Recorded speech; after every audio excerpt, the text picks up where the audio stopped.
साथियों, हाल ही के अंदर मणिपुर में आदिवासी यूनियनों के प्रदर्शन के चलते हिंसा भड़क गई है। हिंसा भड़क गई है और ऐसा हुआ है कि मणिपुर जो है वो पूरे देश में फिलहाल ट्रेंड कर रहा है। ट्विटर पर अगर आप देखें तो आप ट्विटर पर मणिपुर को ट्रेंड करते हुए, नॉर्थ ईस्ट को ट्रेंड करते हुए देख सकते हैं। तो पूरी कहानी क्या है आज के सेशन में बताएंगे। इंटरनल सिक्योरिटी से जुड़ा हुआ मसला है। सुर्खियों में अगर बात की जाए तो मणिपुर के अंदर दंगाइयों को शूट एट साइट का ऑर्डर दिया गया है। मणिपुर के अंदर जो रिजर्व फोर्स है हमारी सीआरपीएफ की, जो आरएएफ है, रैपिड एक्शन फोर्स जो है, उसकी बटालियंस को मणिपुर भेज दिया गया है। तो मणिपुर में आफ्टर ऑल ऐसा क्या हुआ जिसके कारण हिंसा भड़की है, आज के सेशन में उस विषय पर चर्चा की जाएगी। और इस हिंसा की तस्वीरें साझा की हैं एमसी मैरी कॉम, जो मणिपुर से बिलोंग करती हैं, जो कि एक बहुत ही वेटरन खिलाड़ी हैं, बहुत ज़्यादा नाम आपने सुना है, जिनके ऊपर फिल्म बनी हुई है। उन्होंने my state Manipur is burning इस तरह से एक ट्वीट करके सबको अपनी तरफ ध्यान दिलाया है कि मणिपुर इस समय बहुत ज्यादा विकट स्थितियों में बीत रहा है। आप इन तस्वीरों से देख सकते हैं कि यहां पर क्या हो रहा है। बड़ी संख्या में यहां पर घरों को जलाया जा रहा है, साथ में बड़ी मात्रा में यहां पर रैपिड एक्शन फोर्स पहुंच दी गई है, इंटरनेट बंद कर दिया गया है, कर्फ्यू लगा दिया गया, इवन नाइट कर्फ्यू तक यहां पर लगाया गया है। देश के गृह मंत्री के द्वारा यहां के जो मुख्यमंत्री हैं एन बीरेन सिंह, इनके साथ बातचीत की गई है। मणिपुर के अंदर हुई हिंसा को सभी प्रकार से तुरंत निपटने के आदेश दिए गए हैं और जो अर्धसैनिक बल गृह मंत्रालय के अधीन आते हैं सीआरपीएफ के, उनसे बना हुआ एक बटालियन, जिसे रैपिड एक्शन फोर्स कहा जाता है, जो दंगाइयों और मतलब जो उपद्रवी होते हैं उनसे निपटने के लिए बनाई गई फोर्स है एक तरह से, उसको वहां पर भेज दिया गया है। ठीक है ना। अब सवाल शुरू करते हैं कि ये आफ्टर ऑल हुआ क्या है, कैसे हुआ है, जरा इधर देखिएगा। यहां पर आपको दिखाई दे रहा है शूट एट साइट ऑर्डर, मतलब दंगाइयों को देखते ही गोली मार दी जाए, यह ऑर्डर जारी कर दिया गया है गवर्नर के नाम पर। गवर्नर यहां पर कौन है? रणजीत सिंह है। ट्विटर पर अगर आप देखते हैं नॉर्थ ईस्ट टॉप ट्रेंडिंग में है। ठीक है, बुधवार के शाम में आदिवासियों की घटना है, समझना चाहेंगे, लेकिन उससे पहले हम थोड़ा सा आप लोगों को लोकेशन बता देते हैं और फिर पूरे मुद्दे को ब्रीफ में आपको सारी बातें समझा देंगे। देखिए, जब हम बात करते हैं पूर्वोत्तर भारत की, तो भारत के पूर्व में स्थित ये वाले जो राज्य हैं बहुत सेंसिटिव हैं। बहुत सेंसिटिव कैसे हैं?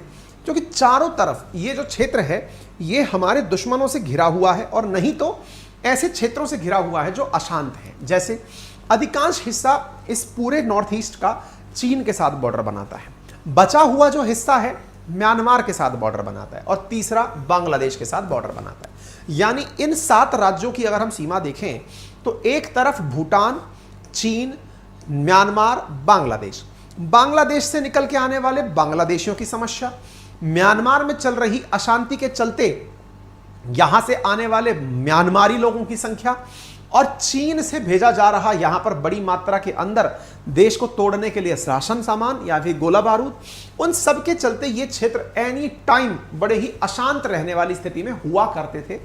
कुछ दिनों से यहां बड़ी शांति चल रही है, लेकिन अचानक मणिपुर अगर आप इसे नोटिस करें तो ये रहा मणिपुर, जिसको अगर आप बॉर्डर से समझें तो काफी बेहतर तरीके से समझ पाएंगे।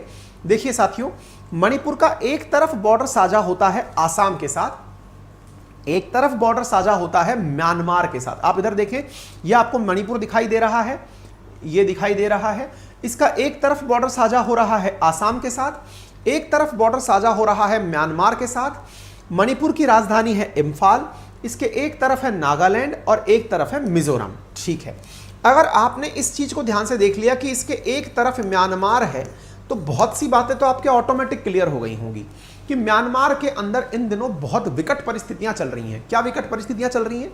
लोकतंत्र यहां बचा नहीं है, सेना जो है वो आए दिन मतलब सीधा बंदूकों से भून दे रही है लोगों को, है ना। तो ऐसी स्थिति में म्यांमार के अंदर से बड़ी मात्रा में लोग इस राज्य के अंदर माइग्रेट करके आ रहे हैं। ठीक है, अब इसकी कहानी को समझेंगे, लेकिन उससे पहले इसका अपना भी स्टेट मैप जान लीजिए साथियों। यहां पर यहां पर सरकार किसकी है? एन बीरेन सिंह की। एन बीरेन सिंह बीजेपी से बने हुए मुख्यमंत्री हैं, ये भी आप जान लीजिए। सारी तथ्यात्मक डेमोग्राफी, यहां की धर्म का सेंसस क्या है, सब बातें हम चर्चा में करेंगे ताकि आप उस विषय पर बहुत अच्छे से अपनी पहचान और पकड़ बना पाएं। अब जब हम मणिपुर में थोड़ा और अंदर तक जाते हैं तो आपको यहां की राजधानी दिखाई पड़ती है, ये रही इम्फाल। अगर आप इम्फाल को देखें तो असल में क्या है साथियों, ये पूरा क्षेत्र आपको याद होगा ना, मैंने अभी हाल आपसे क्या कहा भारत में पहाड़ी राज्य हैं, मतलब भारत में पहाड़ बहुत लंबे क्षेत्र से है, मतलब यूं पकड़ लीजिए यहां से लेकर यूं करते हुए भारत में यूं पहाड़ पहाड़ पूरा घुमा हुआ है, यानी ये पूरा हिमालय है और फिर ये हिमालय यूं चक्कर काट करके यूं और आ रहा है। तो इस तरफ भी ना यहां पर भी पहाड़ी इलाका है पूरा। एक तरह से ये समझिए कि इस मणिपुर का लगभग 90%, अब यहीं से सारी बातें समझ में आने लगेंगी आपको, 90% जो क्षेत्र है वो पहाड़ी इलाका है। 90% क्षेत्र कैसा है? पहाड़ी इलाका है। 10% जो क्षेत्र है यहां का वो प्लेनर एरिया है, यानी मैदानी क्षेत्र है। ठीक है साहब। नंबर 1 इंटरेस्टिंग बात समझिए, जो मैदानी क्षेत्र है वो कहां पर है? इम्फाल में है। इम्फाल जो है वो यहां की राजधानी है। अब पहाड़ों में मैदान कैसे होते हैं? जैसे देहरादून को अगर आप देखें तो वो दून है, यानी कि वैली है, घाटी क्षेत्र है। ऐसे ही इम्फाल के साथ है। इम्फाल एक वैली क्षेत्र है, वैली बोले तो घाटी के रूप में स्थित जगह है, प्लेनर एरिया है। इम्फाल जो यहां की राजधानी है वो एक प्लेनर एरिया, यहीं से सारी बातें अब आपके समझ में आने लग जाएंगी। तो इम्फाल एक प्लेनर और मैदानी इलाका है।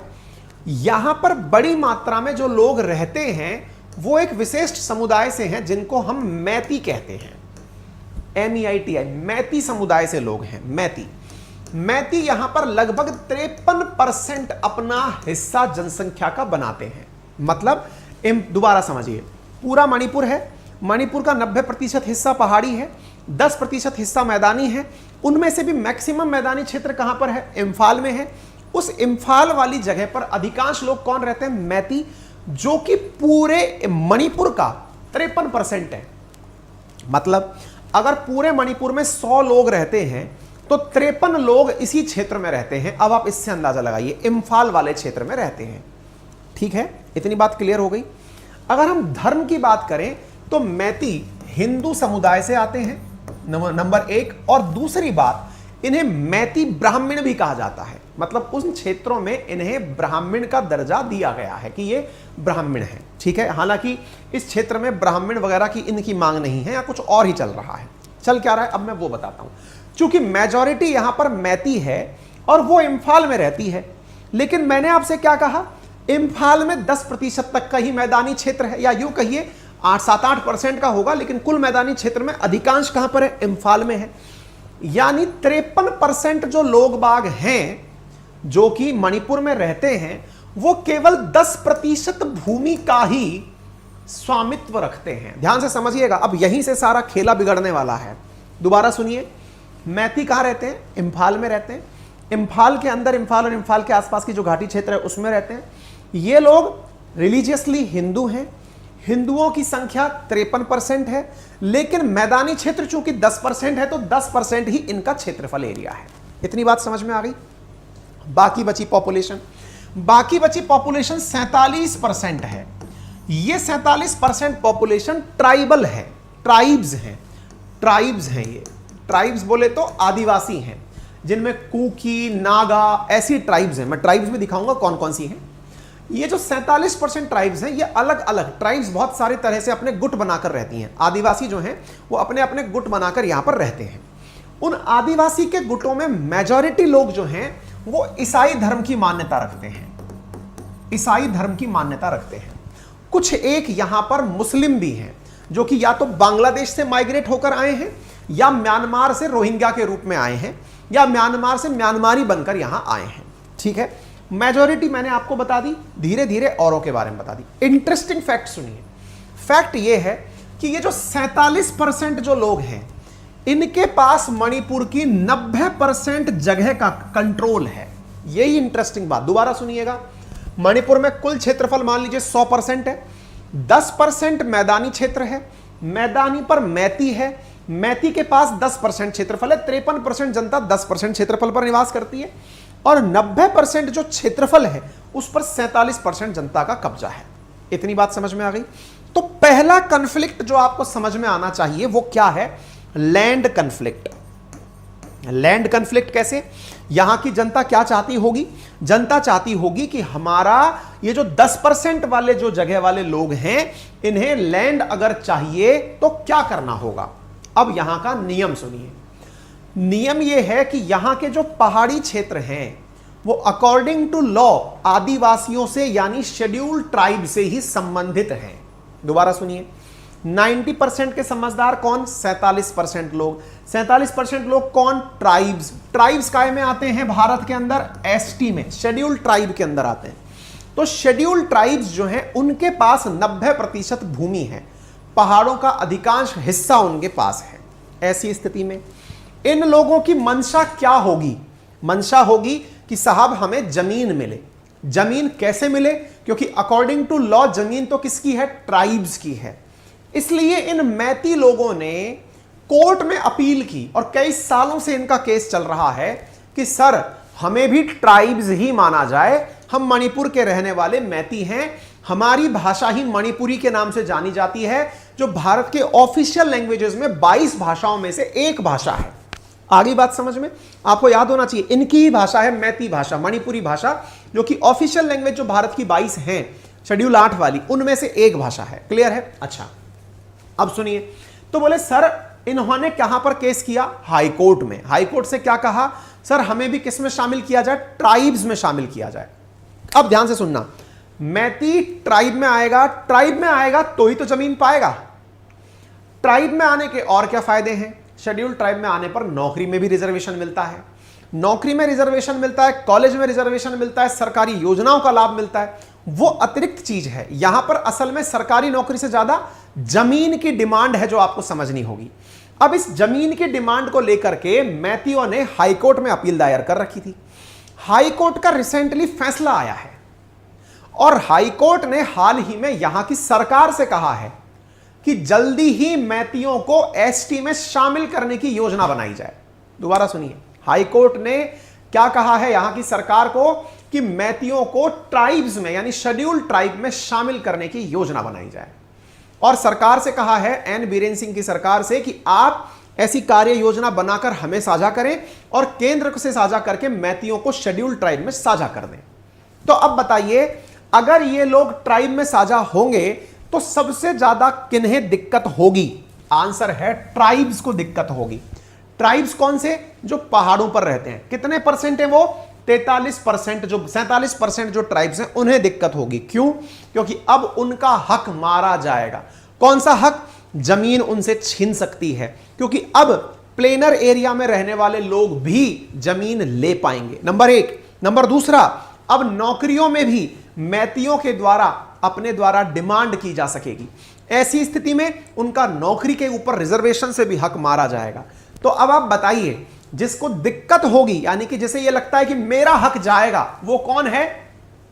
ट्राइब है। इसी वजह से वहां पर all tribe student union ATSU नामक एक संगठन ने सभी ट्राइब्स को एक साथ एकत्रित किया और कहा कि इंफाल चलो, मतलब इस क्षेत्र में चलो जहां पर कौन लोग रहते हैं? ये मैती लोग रहते हैं। बुधवार की शाम को वहां पर सब लोग एकत्रित हुए, सबने आंदोलन निकाला। आंदोलन निकाल करके कुछ इस प्रकार से आप देख सकते हैं, ट्राइब सॉलिडरिटी मार्च, यानी कि वो सारी ट्राइब्स एक हो गई और होकर के उन्होंने कहा कि हम लोग एक हैं, हम अपना ट्राइबल हिस्सा किसी को नहीं देंगे, यानी किसी को भी हम ट्राइब नहीं बनने देंगे। ट्राइब नहीं बनने देंगे यानी मैतियों को ट्राइब में शामिल नहीं होने देंगे। और ये जो ट्राइब्स यहां एकत्रित हुई, इन्होंने ही यहां पर इस प्रकार का दृश्य मचा दिया जिसे आप इस समय न्यूज में देख रहे हैं। क्या आपको मेरी बात समझ में आ गई? यानी ट्राइब्स ने जो नॉन ट्राइबल थे, जो अब ट्राइबल बनने वाले हैं, उनके ऊपर जो अपना विरोध दर्ज कराया, वो विरोध हिंसक हो गया। किसने किसको मारा ये खबर नहीं है।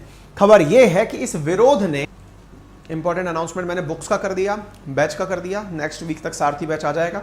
7 दिन के लिए ओपनिंग रहेगी। अभी फिलहाल के लिए डेमो है, आप वहां जाके देख सकते हैं अपनी पाठशाला पर। अपनी पाठशाला पर जो बुक्स अवेलेबल हैं उन बुक्स को आप यूज़ कर सकते हैं। 7 दिन के लिए सेल है उनकी, 7 तारीख तक हम रखेंगे, उसके बाद हम उनका सेल ऑफ कर देंगे। बुक्स आपके सामने है, प्रिंट करने के लिए आपका ऑप्शन उपलब्ध है। लिंक में कमेंट बॉक्स में हमने अपनी पाठशाला एप्लीकेशन दिया हुआ है। फिलहाल के लिए इतना ही। अपना ख्याल रखें। बहुत बहुत धन्यवाद। बड़ों का सम्मान करें, छोटों को प्यार दें, अपना व्यक्तित्व इस प्रकार से विकसित करें कि महिलाएं पुरुषों के साथ और पुरुष महिलाओं के साथ सुरक्षित महसूस करें। धन्यवाद।